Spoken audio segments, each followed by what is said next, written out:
We see the story of Jesus going to the cross, and everything seems to kind of be hand in hand. And then there's this one character that seems to interrupt the narrative. His name's Barabbas. We don't even know much about him except that he's a murderer, a leader of an insurrection, a rebel. And why he's even mentioned, sometimes I'm not so sure. It's like, what? This is about Jesus going to the cross.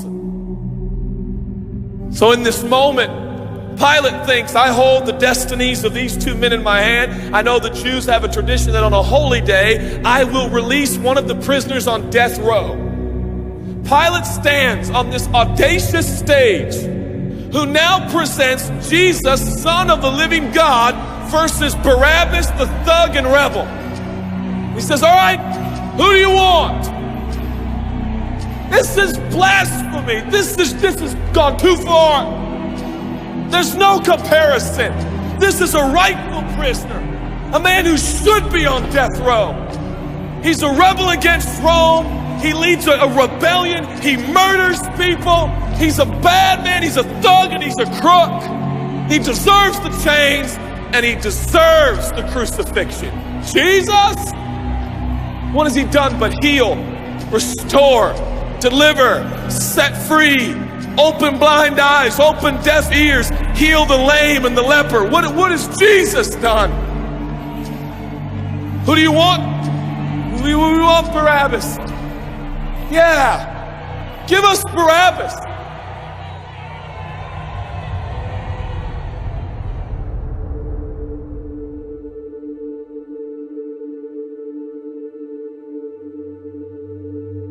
People say, give us Barabbas. The Roman soldiers come up and they put the key in and they unlock Barabbas from his chains and shackles. And he walks down the platform, welcomed by all of his thug friends. Yeah, the people love me. Yeah, that's right. I don't even know who this Jesus guy is, but all I know is my people love me. There seems to be no conscience in Barabbas. There's no record of him turning to Jesus and saying, I owe you everything now, for you have set me free. No, I don't see any of that in Barabbas. And God knew that. Jesus stood there, silent, for he knew the will of the Father. He said, it's fine, Father. Let him have Barabbas. For Jesus knew that the Father would have to treat Jesus like Barabbas so he could treat Barabbas like Jesus. Barabbas thought it was the people that set him free. No. It was the love of the Heavenly Father. When I look at the story, I realize who Barabbas really is. That's me. That's you. That's us. While we were still sinners, Christ died for us. God sent his Son for Barabbas, even the one he knew would walk away from Jesus and his free gift and never come back. He loves them. And the nerve, the gall, and the audacity of believers to think, I got saved by grace, but now that I'm in this deep, dark place of bondage, I better work hard to get myself out. What? That's the opposite of the gospel. Are you bound? Are you held under the power of this temptation, this sin? You feel like it's controlling you? What are you going to do? I'm going to shake myself free. Stop it! No, you won't. You're no match for the powers of hell and the urges of sin. You will not overcome it, and you will never overcome it. You'll just be another statistic. There's no answer within yourself. Your own marriage, your own goodness, your own discipline, your own devotion will not save your marriage and will not save your kids. There's only one. And he's the one that took your place. He's the one that stood silently on the platform with Pilate and said, yes, let him have Barabbas. Take me.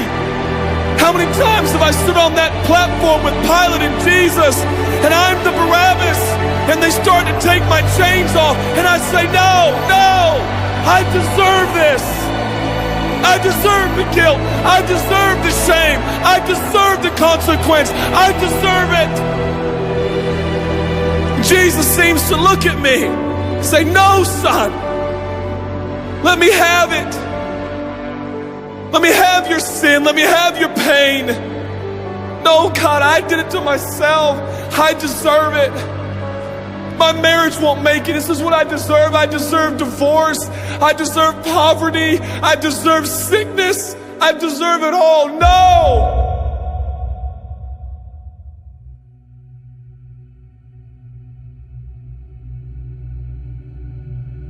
God, I'm so ashamed. Give me your shame. But God, what if I do it again? I'll still be here. Oh, God, I don't want to hurt you. I love you. I don't want to do this anymore. Give me your sins, son.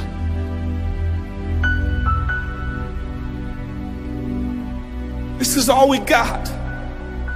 It's all I got. It's all you got.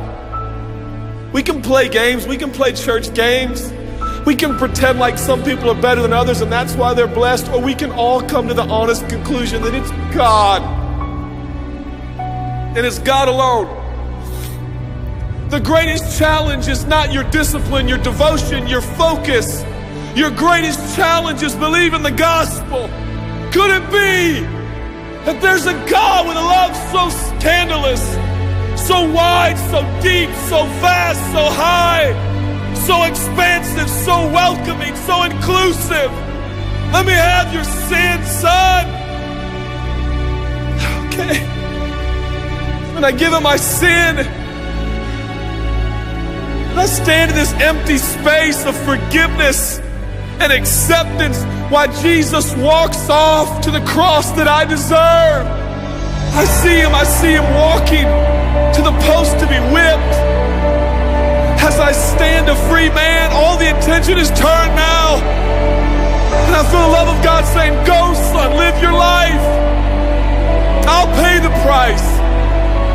Where did we get off thinking that we were gonna set ourselves free? It's still Jesus. It'll always be Jesus. It'll never stop being the power of Jesus. If his blood is sufficient for your salvation, his blood is sufficient to sustain you through every challenge and every sin and every temptation. Jesus is enough.